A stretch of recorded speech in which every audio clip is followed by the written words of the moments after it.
Hello दोस्तों, good morning, नमस्कार। आज आप लोग के लिए लेके आए हैं भारत का भूगोल, जिसमें आपको पढ़ाया जाएगा भारत का नामकरण। ठीक है, भारत के अनेक नामों से पुकारा जाता है। पहला है आर्यव्रत, दूसरा नाम है इसका भारतवर्ष, तीसरा हिंदुस्तान, चौथा इंडिया। ये चार नामों से भारत को पुकारा जाता है। ठीक है, तो ये चार नाम किस तरह से पड़े हैं, किनके नामों पर पड़ा है, इसमें कौन कौन राजा हैं। जैसे भारत वर्ष जो पड़ा है वो आर्य के उस समय राजा दुष्यंत और उनकी पत्नी शकुंतला के पुत्र भरत, शकुंतला के पुत्र भरत के नाम पर भारतवर्ष नाम पड़ा है ये। ठीक है, तो आइए हम लोग चलते हैं पहला, और इसको हम फिगर से समझेंगे कि ये नामकरण का। ठीक है, तो आइए चलते हैं आप लोग लेके। ठीक है, ये भारत का नक्शा रफली हमने खींच लिया है। ठीक है, इसमें अगर कोई त्रुटि भी हो तो उसे इग्नोर करके चलें। यह समझाने के सिर्फ बहुत से हमने खींचा है। ठीक है, और ये देखिए, ये भारत का नक्शा है जिसका नॉर्थ साउथ ईस्ट वेस्ट दर्शाया हुआ है। ये जो है ये एक सिंधु नदी है। क्या है? सिंधु नदी है ये सिंधु नदी जो है वो मानसरोवर झील से निकलती है। कहाँ से निकलती है? मानसरोवर झील से निकलती है। मानसरोवर झील जो है अभी वर्तमान समय में चाइना में पड़ता है। यह मानसरोवर झील तिब्बत का क्षेत्र था, जिसने चाइना भी इस पे अपना कब्जा कर रखा है। ठीक है, मानसरोवर झील से निकलती है यह सिंधु नदी, और यह अरब सागर में आके गिर जाती है। कहाँ गिर जाती है? अरब सागर में आके कौन सी नदी गिरती है? सिंधु नदी। इसका उद्गम स्थान मानसरोवर झील, जो कहाँ पड़ती है? तिब्बत क्षेत्र में। ठीक है, और इधर जो है पूर्व क्षेत्र में है बंगाल की खाड़ी। भारत के पूर्व में कौन है? बंगाल की खाड़ी। दक्षिण में है हिंद महासागर। कौन है? हिंद महासागर।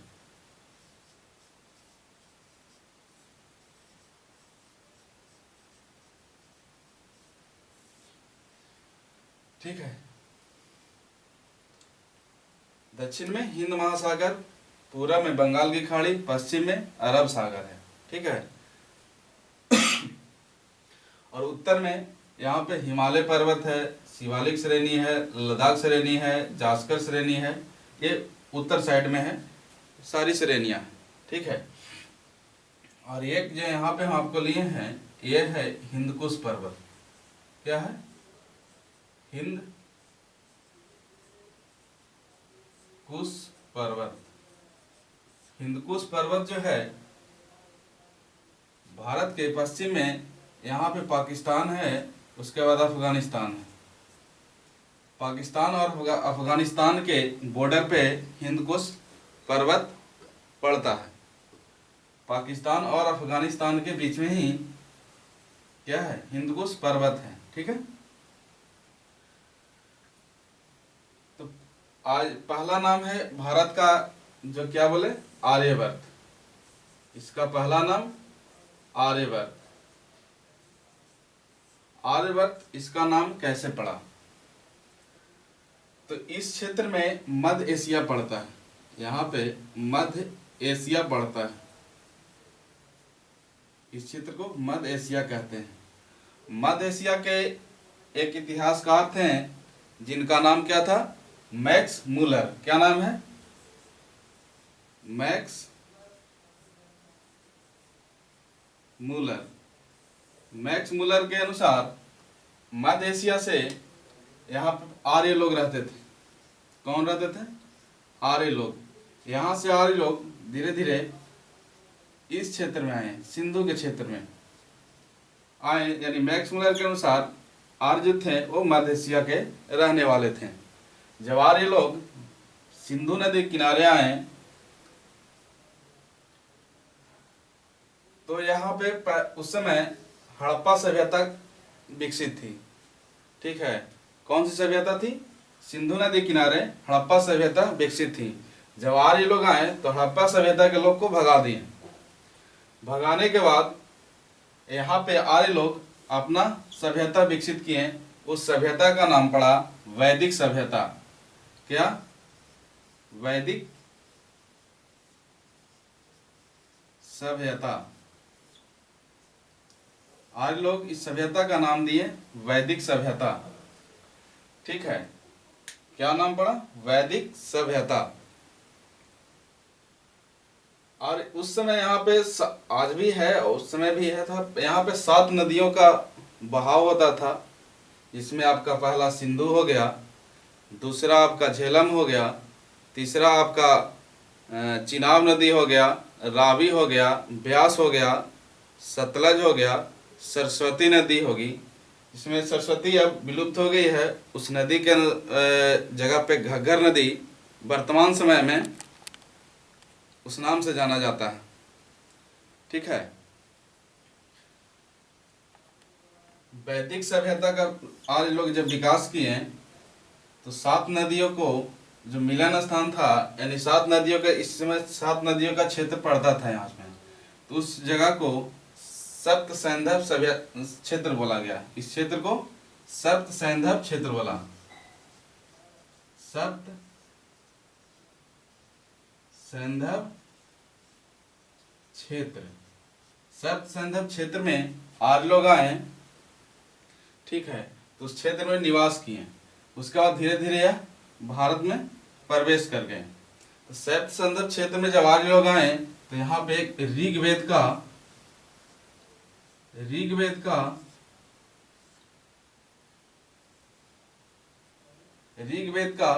मतलब सैंधव क्षेत्र में वह ऋग्वेद का रचना किए, जिसमें 10 मंडल और 1028 सूक्त है। ऋग्वेद में कितने मंडल हैं? 10 मंडल हैं और 1028 सूक्त हैं। ठीक है, ये हम आपको भूगोल पढ़ाते पढ़ाते हिस्ट्री में घुस गए। ठीक है, कोई दिक्कत नहीं है, यहाँ पे आया तो आप जान लीजिए।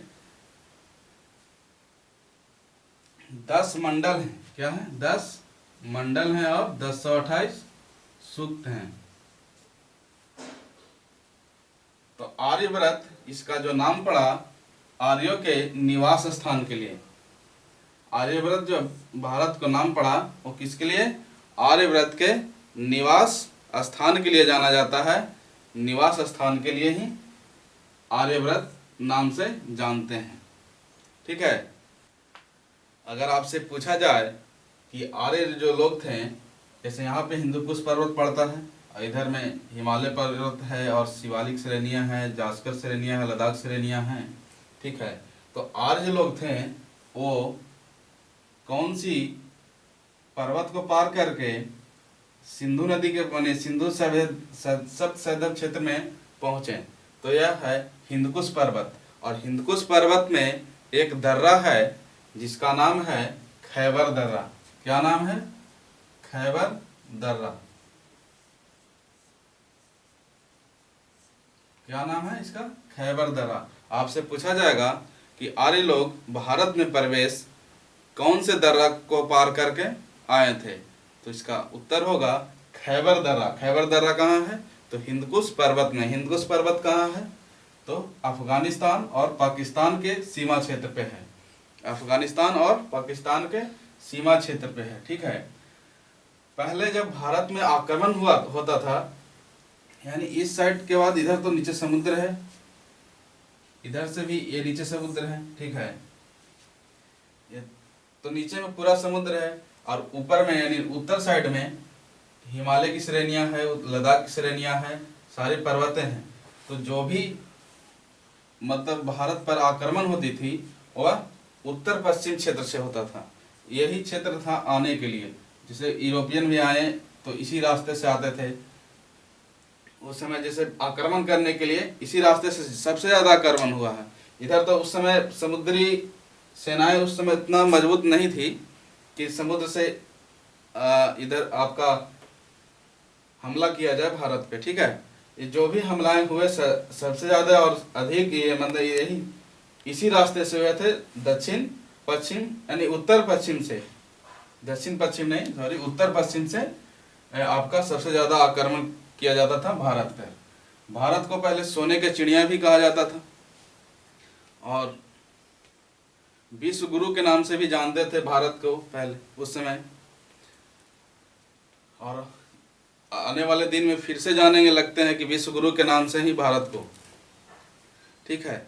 अब इसके बाद आते हैं दूसरा है भारतवर्ष। क्या है? भारतवर्ष। भारत का मतलब होता है भारत का क्षेत्र। क्या? भारत का क्षेत्र। वर्ष मतलब 365 दिन नहीं, समझिएगा। वर्ष का मतलब होता है क्षेत्र ही। वर्ष का मतलब क्षेत्र होता है। भारतवर्ष पूरा नाम पड़ा भारत का क्षेत्र, ठीक है। तो भारत कौन थे? तो भारत थे राजा दुष्यंत, राजा दुष्यंत और शकुंतला की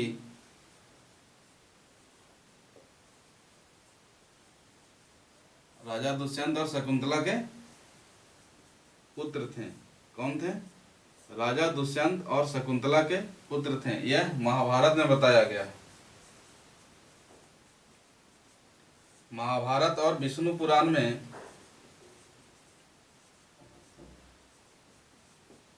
महाभारत और विष्णु पुराण में भारतवर्ष का उल्लेख किया गया है, ठीक है। तो महाभारत में बताया गया है कि राजा दुष्यंत और शकुंतला के पुत्र भारत के नाम पर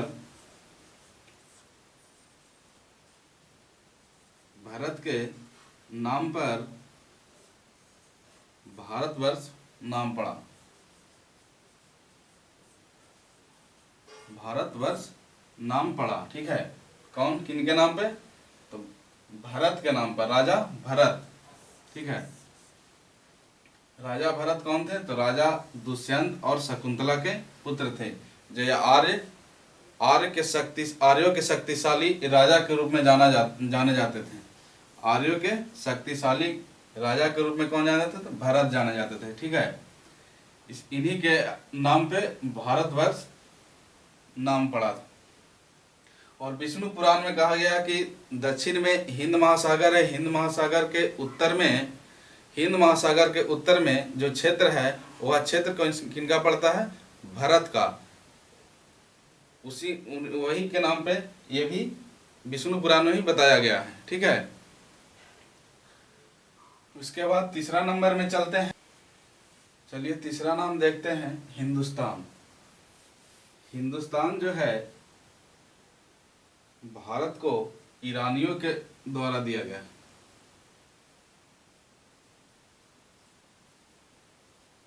ईरानियों के द्वारा हिंदुस्तान नाम दिया गया है।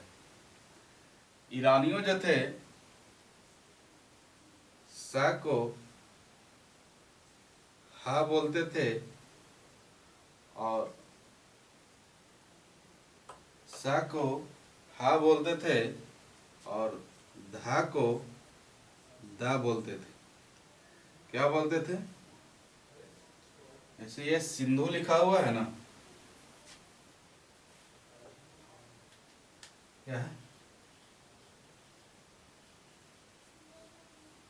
सिंधु। तो सा को हा उच्चारण करते थे और धा को दा उच्चारण करते थे। कौन?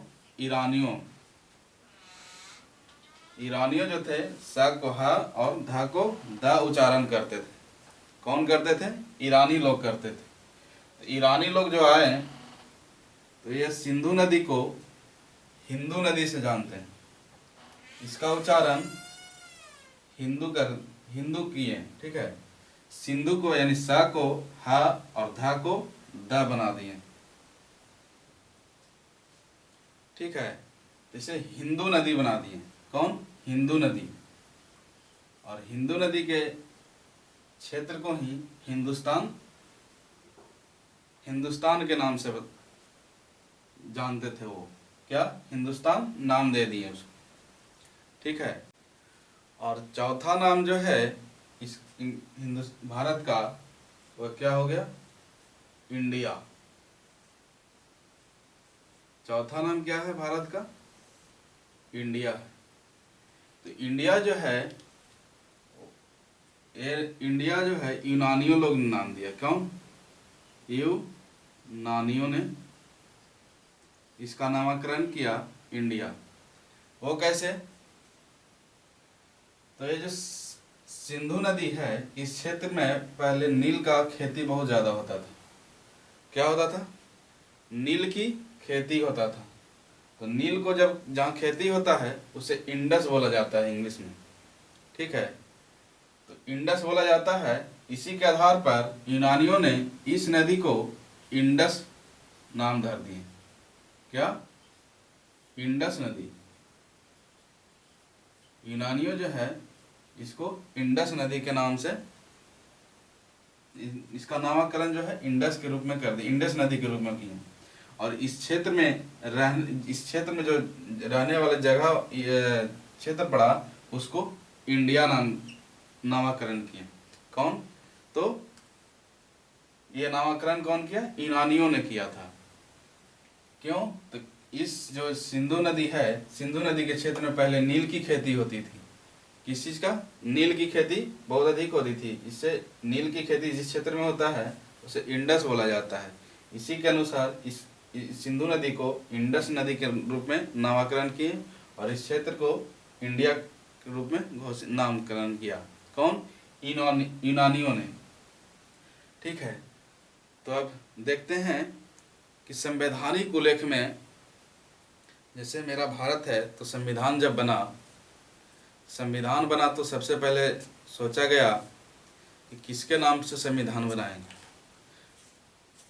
सोचना पड़ता है ना कि किसी का कानून है या फिर घर में कुछ बोलते हैं तो उसका एक नाम वगैरह होता है।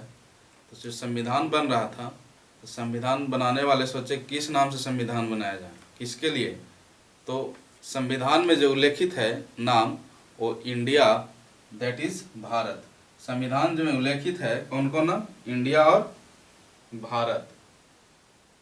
ये दो नाम उल्लेखित है संविधान में। संविधान के अनुच्छेद 1 में ही बताया गया कि इंडिया दैट इज भारत है। ठीक है। तो संविधान आया तो संविधान का निर्माण कब हुआ? संविधान का निर्माण कब हुआ? तो संविधान जो है बनकर तैयार हुआ था। कौन?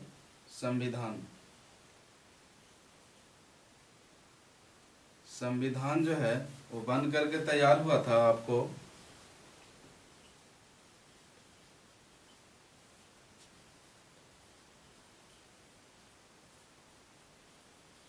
26 नवंबर 1949 को। 26 नवंबर 1949 को कब बनकर तैयार हुआ? 26 नवंबर 1949 को यह बनकर तैयार हुआ। तो 26 नवंबर को हम संविधान दिवस के रूप में मनाते हैं। क्या? संविधान दिवस के रूप में मनाते हैं। किस तारीख को? 26 नवंबर को। तो संविधान जो है वो पूर्ण रूपेण कब लागू हुआ? यानी लागू हुआ संविधान 26 जनवरी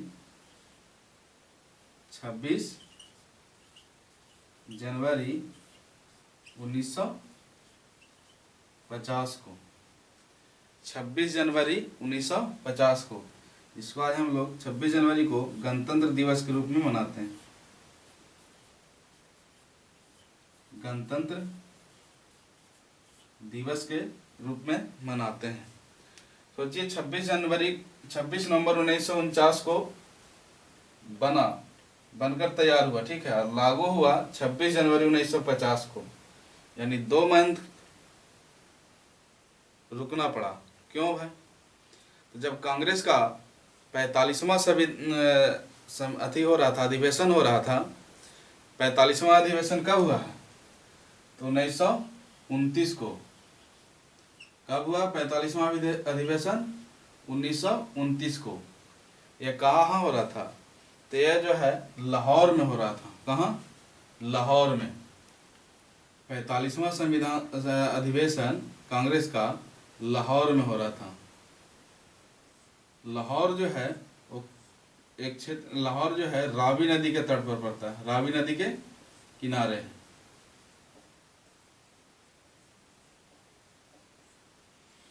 रावी नदी के किनारे है, ठीक है। इसकी अध्यक्षता जो कर रहे थे पंडित जवाहरलाल नेहरू। कौन इसकी अध्यक्षता कर रहे थे? पंडित जवाहरलाल नेहरू,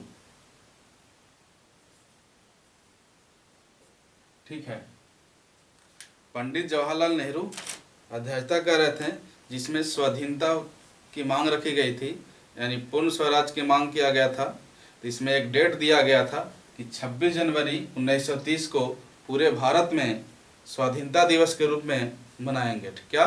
स्वाधीनता दिवस के रूप में मनाया जाएगा, ठीक है। उसके बाद फिर उसी दिन यानी 26 नवंबर को यानी 26 जनवरी को संविधान को लागू किया था, ठीक है। तो आज आप लोग के नामकरण हो गया पूरा। कल स्थिति के बारे में जानेंगे, यानी नेक्स्ट वीडियो में स्थिति के बारे में जानकारी मिलेगी, ठीक है।